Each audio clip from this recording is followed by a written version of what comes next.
Oke, assalamualaikum warahmatullahi wabarakatuh. Alhamdulillahirrahmanirrahim. Pertama-tama yang terhormat kepada Abi Hanif dan Umi Ida selaku pengasuh pondok Supercamp Al-Quran La Raiba Hanifida.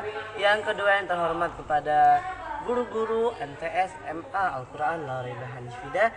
Dan yang ketiga yang terhormat kepada kedua orang tua saya dan tidak lupa pula kepada teman-teman saya banggakan.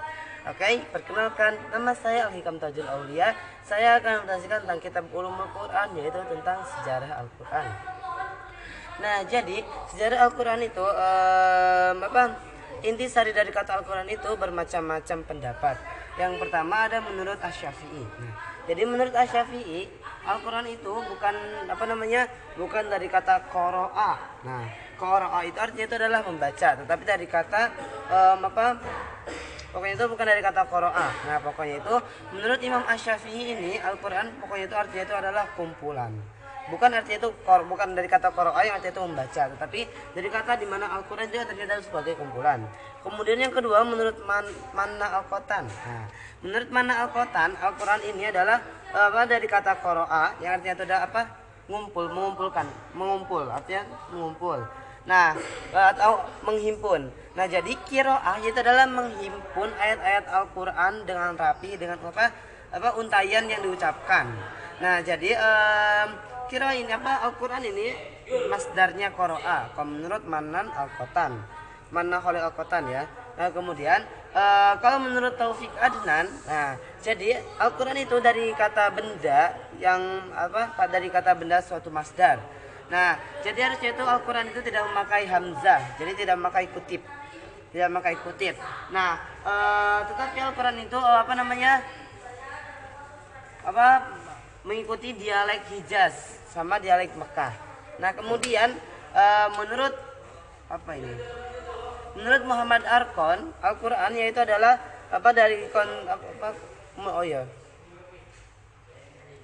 Muhammad Arqon sebagai kontemporer kebangsaan Aljazair. Nah, ini tuh Al-Quran itu dari kata fi'il madinya qara'a.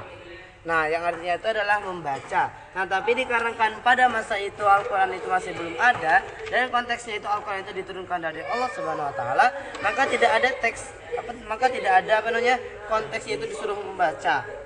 Nah, kemudian menurut Al-Farra, Al-Quran itu adalah mushtaqarain. Nah, yang ada adalah kaitan.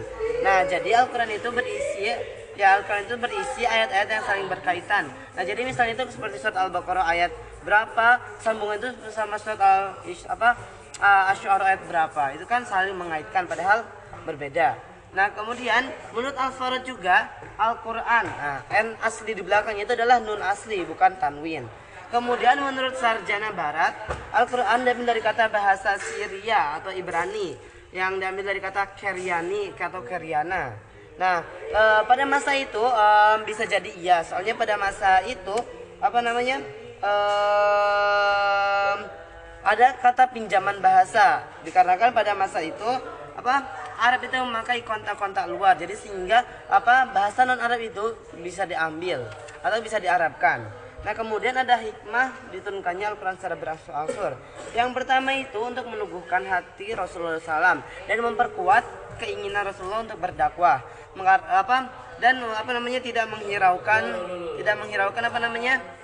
tidak menghiraukan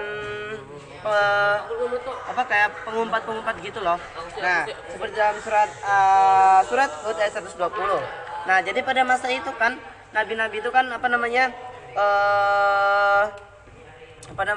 pada masa-masa itu nabi-nabi itu kalau mau dakwah itu kan sering dihujat.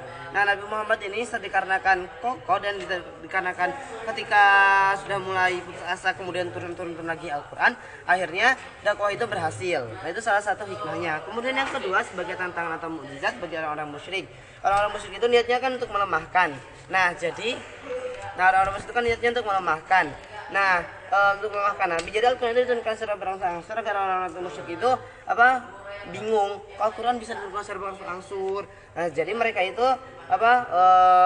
pokoknya bingung. Kemudian yang ketiga itu untuk memudahkan hafalan, karena pada masa itu masyarakatnya ummi, tidak bisa membaca dan tidak bisa menulis. Kemudian yang keempat sebagai suatu peristiwa.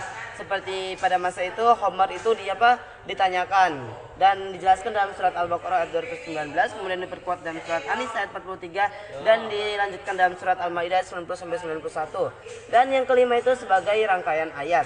Nah, jadi Al-Qur'an itu terdiri dari rangkaian ayat yang memiliki bahasa yang indah seperti mutiara. Oke, sekian dari saya. Kami mohon maaf. Assalamualaikum warahmatullahi wabarakatuh.